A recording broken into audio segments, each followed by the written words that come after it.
Continuamos compartiendo con don Óscar Aguilar Bulgarelli. Hoy vamos a tratar este libro, Carazo, el último presidente, hechos históricos que se dieron hace 40 años en el gobierno que comprende el periodo entre 1978 y 1982, donde se marca un hecho histórico que arranca con una coyuntura y se dice que es donde pues ahí se implementa el neoliberalismo en Costa Rica, una corriente que venía también en auge en todo el planeta, pero que hoy don Óscar Aguilar nos va a explicar un poco, bueno, cuál es su visión de lo que pasó en este gobierno.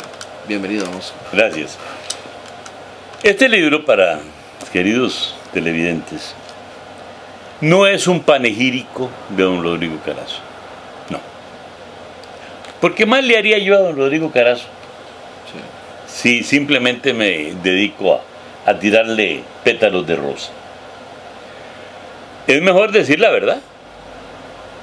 La verdad es que si bien la gente ha dicho que fue el culpable de aquella crisis del año 78-82, quedaron un montón de leyendas urbanas, por llamarlo, que hacen que la gente crea que don Rodrigo fue el único culpable de aquella crisis. Y no es cierto. De aquella crisis tuvieron culpa políticos que estaban en la Asamblea Legislativa y que se opusieron a las leyes fiscales que don Rodrigo Carazo mandó con el apoyo del Fondo Monetario Internacional, señalando tanto a don Rodrigo como el Fondo Monetario Internacional en más de 50 cartas a la Asamblea Legislativa en aquellos 3 años, desde junio del 79, que si no se pasaban aquellas leyes fiscales, el país iba a entrar en un proceso de crisis enorme. 50 cartas. Dicho sea de paso, es una situación muy similar a la que tenemos hoy, ¿verdad? Con el déficit. Similar, pero no igual. ¿En qué se diferencia? En mucho. En primer lugar, en aquel momento, si se hubiera aprobado esas leyes, hubiéramos evitado la crisis en forma inmediata. No había un hueco fiscal de 1 billón de colones. Jamás. Jamás. No, pero es 1 billón solo para este año. Sí, para este año. Solo para este año. Son 3 puntos del PIB. Exacto. Eso por un lado. Por otro lado, ¿qué fue lo que pasó? Que aquellas leyes fiscales que mandó don Rodrigo sí tenían el propósito real, objetivo, articulado de poner a pagar impuestos a los que más tenían y que los que menos tenían, si tenían poquito, pagaran poquito, y que si tenían mucho, pagaran mucho. Entonces, eso hizo que toda esa plutocracia, como él la llamó, que estaba sentada en la Asamblea Legislativa con representantes muy reconocidos, por ejemplo, en todos los partidos. Por ejemplo, el Partido Unidad Social Cristiana tenía a don Ramón Aguilar Facio sentado ahí, que era a su vez vicepresidente de la Nación. Tenía, por ejemplo, a Rodrigo Madrigal Nieto, que era el director dueño de la República y además había sido presidente de la Cámara de Industrias. Tenía a don Roberto Tovar, un reconocido abogado de los sectores plutocráticos de este país. Por otro lado, el Partido de Liberación Nacional tenía nada menos que a don Óscar Arias Sánchez. ¿Sabe qué decía don Óscar Arias Sánchez de las leyes que mandó don Rodrigo Carazo? Que esas leyes eran de corte neoliberaloide y que por eso se oponía. Y resulta que 4 años después estaba siendo la cabeza de la implementación de las ideas neoliberales en Costa Rica. Ese señor, que lo que estaba ahí era sembrando el maicito del año, porque a mí, a Óscar Aguilar Bulgarelli, delante de Francisco Antonio Pacheco y de Roberto Murillo, un filósofo de la Universidad Nacional, me había dicho 4 años antes, ahí sentados en el restaurante La Bastilla, en el Paseo Colón, una noche, me confesó que él estaba haciendo unos grupos de pensamiento para que le escribieran los libros, porque él iba a ser candidato presidencial y en este momento no tenía más que un mes de ser ministro de Planificación de Daniel Oduber.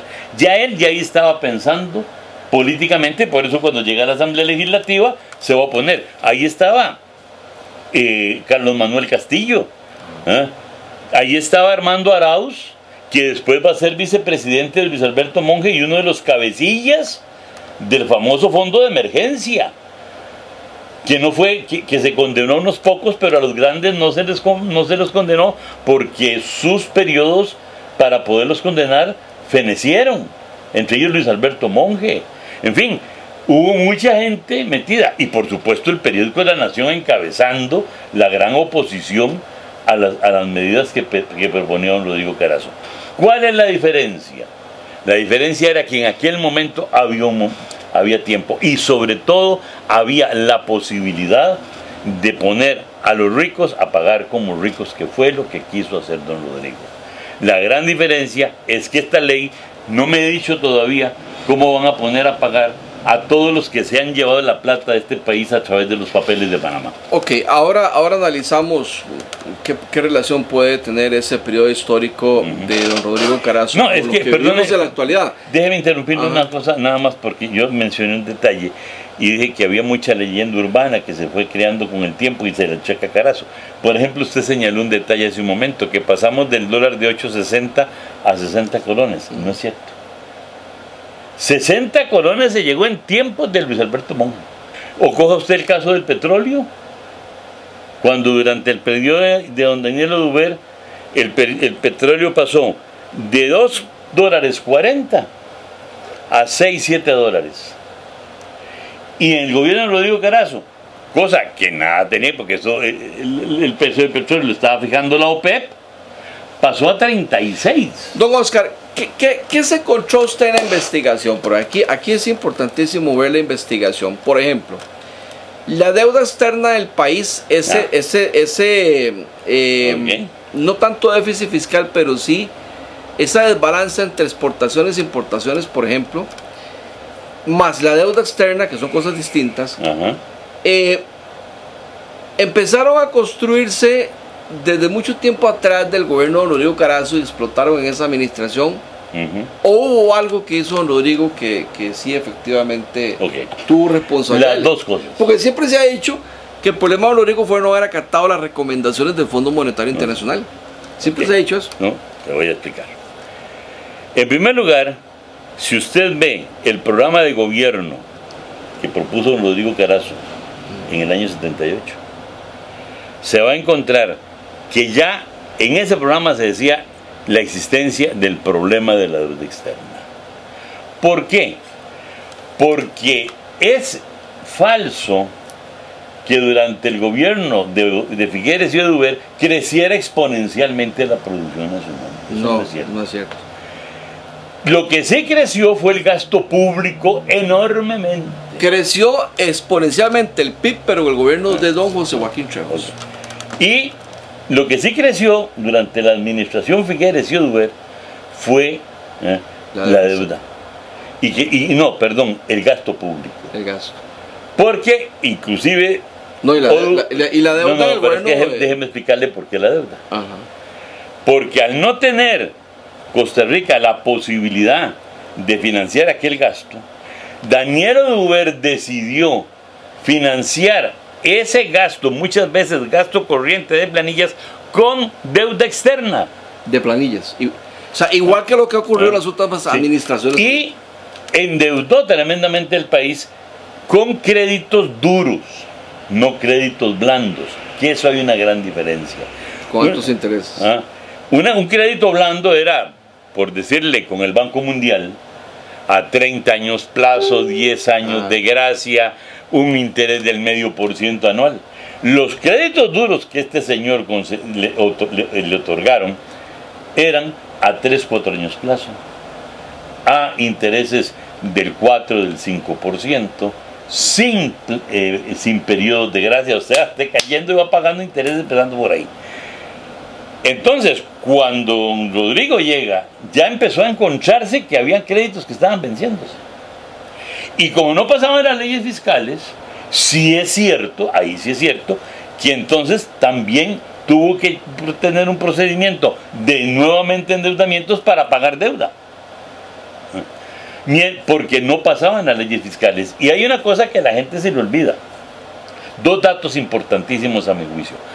Informe del Fondo Monetario Internacional del 14 de abril de 1978, 3 semanas antes de que don Rodrigo Carazo asumiera el poder. ¿Qué le dice el Fondo Monetario Internacional a don Daniel Oduber? Señor, usted y el gobierno de Figueres se han equivocado. Han despilfarrado la riqueza del café. Han hecho que este país... Eso está aquí en el libro. Sí, señor. Sí. Sí, señor. Usted lo recopiló y lo puso en el libro. Está en el libro. Ustedes se equivocaron y dejaron este país arruinado. Recomendación número 1. Devaluar el 50%. 3 semanas antes de llegar a don Rodrigo Carazo. O sea, pasar de 8.60 a 12.50. Ahí está. Y no lo hicieron. No lo hicieron.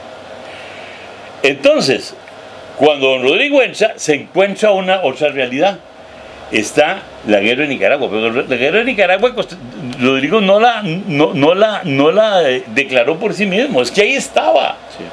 El 15 de septiembre de 1977, en el último 15 de septiembre de Daniel Oduber, en el desfile recogiendo la antorcha en la frontera, hubo una invasión del ejército de Somoza al territorio costarricense, disparos y tal, y se murió una chiquita. ¿Y sabe quién le dijo Daniel Oduber al ministro de Seguridad Pública en aquel momento? En lugar de indignarse porque habían matado a una niña en territorio costarricense los ejércitos de Somoza, le dijo: coordine con la Guardia Nacional para que no vuelva a suceder. Esa fue la salida. Y tío Rodrigo Carazo, cuando llegó, yo no voy a coordinar con ninguna guardia, yo voy a defender la dignidad, la soberanía y el territorio costarricense. Y por eso fue, en buena parte, para defender esa soberanía que se enfrentó era Somoza. Pero que el sandinismo fue el instrumento, pero el fin primordial fue defender la soberanía nacional. Eso por un lado. Bueno, entonces estábamos hablando del fondo. La gente olvida que durante los 3 primeros años de don Rodrigo se firmaron 3 convenios stand-by con el Fondo Monetario Internacional para sostener la situación financiera, mientras el mismo fondo decía: mientras se aprueban las leyes fiscales, y el mismo fondo mandaba sus informes a la Asamblea Legislativa diciendo: señores, hay que aprobar las leyes fiscales. Y ya le digo, don Rodrigo mandó 50 cartas. ¿Pero por qué? Me pregunto yo. Entonces, la nación, tan desesperada por la situación fiscal hoy día, en aquel tiempo más bien combatía las leyes fiscales de don Rodrigo, porque eran de los ricos que había que ponerle a pagar. Era esa oligarquía económica. ¿Sabe una de las cosas que se explico yo aquí en el libro? Que don Rodrigo Carazo tuvo que aprovechar una reunión de la SIP, de la Sociedad Interamericana de Prensa, aquí en Costa Rica, para denunciar ante la SIP que él como presidente no tenía libertad de prensa, porque mandaba sus escritos rebatiendo lo que la prensa decía de su gobierno, de las leyes fiscales, etcétera, y nunca le publicaron una palabra. Y él también se quejaba que si le publicaban algo le cortaban las partes más importantes. Exactamente. Entonces imagínense qué clase de periodismo. Por eso, sinceramente, yo lo respeto muy poco, por no decir que nada, porque periodismo que actúa así no es de aceptación. Está engañando a la gente. Y hoy lo siguen haciendo exactamente igual. Entonces, hay mucha de esa leyenda urbana, como por ejemplo la otra. Usted le pregunta a una persona: ¿qué se acuerda usted del gobierno? Yo me acuerdo cuando estaba chiquitillo que tenía que ir con papá y mamá a hacer fila en el estanco. La gente iba a hacer las filas al estanco. Y existieron, y fueron reales, y eso es verdad. Porque los precios en los estancos estaban subsidiados por el Estado. Y era mucho más barato ir a comprar al estanco que ir al súper. Entonces, la gente se iba al estanco, incluso los ricos Uno iba por los estancos y veía los carros de los ricos parqueados donde mandaban a la muchacha de la casa, al chofer, al guarda, a hacer la fila, comprar el arroz, los frijoles, el maíz, el azúcar, lo que fuera. Y después ellos iban a remendarse al supermercado. Lo que les gustaba, la pastica de dientes de marca, o lo que fuera. Vamos a ir a la pausa, porque vean ustedes cómo estamos aprendiendo, ¿verdad? Estamos percatándonos que algunas cosas que están en tesis y en libros, que don Oscar llama leyendas urbanas, bueno, pues hoy don Oscar nos viene a decir, mire, yo hice una investigación seria, y yo estuve ahí, y resulta ser de que eso no es cierto, que el dólar estaba a 60 colones, ni a 65 colones, estaba a 35 colones. Es más, le voy a decir una cosa, el tema es también muy interesante en eso del dólar. Porque era cierto, usted se iba a una casa de bolsa no oficial y le vendían dólares más caros. Claro. Pero ese no era el precio oficial. ¿Por qué? Porque en el caso del precio del dólar, es más, usted quiere un corte. Vamos al corte y si quiere, para no interrumpir y explicarle el tema del dólar porque es muy importante. Sí, porque yo recuerdo que era que, si más no me equivoco, los dólares pues costaba mucho conseguirlos en el banco, ¿verdad? No es como ahora, que uno va y cambia y compra y vende dólares. Y había que comprarlos en la calle, y en la calle lo que había era especulación. Exacto. Pero ahora, eso lo vamos a analizar después de la pausa comercial, donde también vamos a comparar un poco esos prolegómenos que llevaron al gobierno de Carazo y a su administración con lo que hoy está ocurriendo con el déficit fiscal en Costa Rica. El 80% de los infartos se pueden prevenir. Por eso, cuida tu corazón. Es el motor que te mueve, el que te impulsa a avanzar, el que te mantiene vivo. Si él hace eso y más por vos, ¿qué estás haciendo por él? Salva tu corazón y gana vida. Caja Costarricense de Seguro Social.